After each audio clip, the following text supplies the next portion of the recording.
So hello friends, welcome back to my YouTube channel government job insiders. और आप लोगों के बहुत सारे कमेंट्स आ रहे थे रिलेटेड टू कैनरा बैंक की हमारा डीबीटी ट्रांसफ़र नहीं हो रहा है। गवर्नमेंट से जो सब्सिडी आपको मिलने वाली है 4500 की, वो अभी तक आपको नहीं मिली है, क्योंकि यहाँ पे जो मेंशन्ड रहता है कि आपको ये इसका ऑफिशियल नोटिफिकेशन तो नहीं है, बट यहाँ पे या ये रिक्रूटमेंट है। इसका जो ऑफिशियल नोटिफिकेशन है वो मैं आपको एक बार यहाँ पे दिखा देती हूँ। Recruitment of graduate apprentice. Just आप एक सेकेंड वेट कर लो। लिस्ट ऑफ प्रोविजनली सिलेक्टेड, ये यहाँ पे डाउनलोड इंग्लिश वर्जन। या सो आपको या ये पूरा नोटिफिकेशन, ये तो शॉर्ट नोटिफिकेशन है इंग्लिश, ये इंग्लिश वर्जन है इसका। Let me tell you something. या ठीक है, तो ये नोटिफिकेशन था जिसमें आपको ये पूरा मेंशन था कि आपको कितनी स्टाइफंड जो है वो मंथली स्टाइफंड आपको दिया जाएगा। जिसमें आपका आई थिंक 15,000 के अराउंड जो है स्टाइफंड आपको यहाँ पे दिया जाएगा। और प्लेस ऑफ ट्रेनिंग, ये सारी चीज़ें स्टाइफंड के, या ये स्टाइफंड का पॉइंट है। ये 15,000 रुपये दिए जाएंगे, जिसमें 10,500 तो बैंक आपको क्रेडिट करेगा, और बाकी का रेस्ट ऑफ जो 4500 है वो डीबीटी डायरेक्टली क्रेडिट होगा आपके बैंक अकाउंट में थ्रू डीबीटी। फाइन। सो देखो, अब जिन कैंडिडेट्स को अभी एक दो कैंडिडेट का रिप्लाई आया है जिनकी ज्वाइनिंग 30 दिसंबर को हुई थी, उनका डीबीटी पहला डीबीटी ट्रांसफर जो है वो अब आया है, यानी कि मार्च में आया है, एक दो दिन पहले ही। यानी कि आप आज कौन सी डेट है, टुडे इज 9 मार्च। तो 6 या 7 या 8 ऐसे इस डेट के अराउंड उनका फर्स्ट डीबीटी ट्रांसफर आया है 4500 का। तो अब जिन लोगों ने अभी रिसेंटली ज्वाइन किया है तो उनको तो वेट करना पड़ेगा। आई थिंक, मुझे लगता है कि जो फर्स्ट डीबीटी का जो ट्रांसफ़र होता है वो काफ़ी टाइम बाद, यानी कि 2-3 महीने लग जाते हैं, 2-2.5 महीने बाद ही आपका जो है फर्स्ट डीबीटी ट्रांसफ़र ये होता है। बिकॉज ये गवर्नमेंट की तरफ से आता है, तो आपको पता है गवर्नमेंट के क्या रूल्स हैं, क्या रेगुलेशंस रहते हैं, वो किस बेसिस पर इतने लेट आपको ये ट्रांसफ़र करते हैं, वो तो अब मुझे भी नहीं पता है। बट हाँ, कुछ कैंडिडेट्स को आ गया है, तो जिन्होंने 30 दिसंबर के अराउंड ज्वाइन किया है, धीरे धीरे उनका आ जाएगा। और जो लोग रिसेंटली भी ज्वाइन करते जा रहे हैं उनको तो थोड़ा पेशेंस रखना पड़ेगा, बिकॉज यहाँ पे आपको जो है 2-3 महीने बाद ही आपका डीबीटी ट्रांसफ़र यहाँ पे हो पाएगा।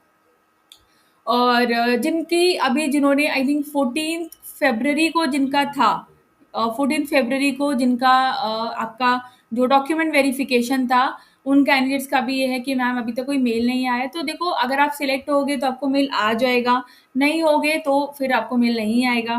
फाइन। तो सिलेक्ट होगे तो कुछ टाइम बाद जो है मेल आपको आ जाएगा कि यू आर सिलेक्टेड, और आपको इस डेट को यहाँ पे रिपोर्ट करना है। और आपको अपना जो मेडिकल सर्टिफिकेट होता है आई थिंक, और एक और भी कोई सर्टिफिकेट होता है, कैरेक्टर सर्टिफिकेट, वो लेकर वहाँ पे रिपोर्ट करना होगा। तो आपको मेल आ जाएगा। बाकी अगर आप अपनी तैयारी कर रहे हो तो आप अपनी जो भी तैयारी कर रहे हो उसको कंटिन्यू रखो। इस वीडियो में थोड़ा सा ये भी आपको बता देती हूँ कि अप्रेंटिस, अभी बहुत सारी बैंक्स रिसेंटली अप्रेंटिस निकाल रही हैं, तो आप उनको भी अप्लाई कर सकते हो। अगर आप मतलब अगर आप फ्रेशर हो तो आप अगर करना चाहते हो, और अगर आप एक साल के लिए आपको जो है इसमें 15,000 rupees salary, as a salary और स्टाइफंड आप जो भी कह लो, वो आपको यहाँ पर दिया जाएगा। लेकिन मेरा बस आपसे एक रिक्वेस्ट है, अगर आप किसी बैंक की तैयारी वगैरह कर रहे हो, रेलवे की तैयारी कर रहे हो, और आपका तैयारी बहुत अच्छी हो गई है और रिसेंटली वो एग्ज़ाम भी आने वाला है, फाइन, तो आप अप्रेंटिस नहीं, आपको नहीं करनी है अप्रेंटिस, फाइन। क्योंकि उससे आपका टाइम जाएगा, आपका फोकस डाइवर्ट हो जाएगा, आप अपनी तैयारी पे ध्यान नहीं दे पाओगे, और जो एग्ज़ाम है वो रह जाएगा। एग्ज़ाम जो है उससे जो जॉब मिलेगी आपको वो परमानेंट होगी, फाइन, उसमें सैलरी मिलेगी, अलाउंस मिलेंगे। ये 1 साल की ट्रेनिंग है, ये उन कैंडिडेट्स के लिए ठीक है जो फ्रेशर हैं, जिन्होंने अभी सिर्फ स्टार्ट किया है कुछ भी करना, ठीक है, प्रिपरेशन करना स्टार्ट किया है, या कोई प्राइवेट नौकरी कर रहे हैं, ठीक है, तो उनके लिए तो बेटर, ठीक है, उनके लिए एक ऑप्शन है 1 साल के लिए, अगर उनको पैसे की बहुत नीड है तो वो ये कर सकते हैं। बट अगर आप में से कोई ऐसे कैंडिडेट हैं जो अपनी तैयारी हो गई या एग्ज़ाम आने वाला है उसको छोड़कर अप्रेंटिस कर रहे हैं, तो आई थिंक ये बिल्कुल भी अच्छा ऑप्शन आपने नहीं चूज़ किया है, और आप ऐसा ऑप्शन बिल्कुल भी चूज़ ना करें। फ़ोकस करें अपनी प्रिपरेशन पर, बिकॉज़ ये एक ट्रेनिंग ही है, और ये टाइम टू टाइम हर बैंक, हर रेलवे अपनी अप्रेंटिस निकालता ही रहता है। तो आपको अपना टाइम इसमें वेस्ट नहीं करना है। फाइन, अभी आप ये 15,000 रुपीज देखोगे, बट कुछ टाइम बाद फिर आप रिग्रेट करोगे। सो आपको जो है ये चीज बिल्कुल भी नहीं करनी है। पूरा फोकस अपनी तैयारी पे रखना है। फाइन। तो ये दो चीजें हैं, जब आप अप्रेंटिस करने जाओ तो आपको अपने माइंड में रखना है कि आप किस लेवल की तैयारी तक पहुंच चुके हो और आपका एग्जाम कब है। उन दोनों चीजों को आपको कंसीडर करना है।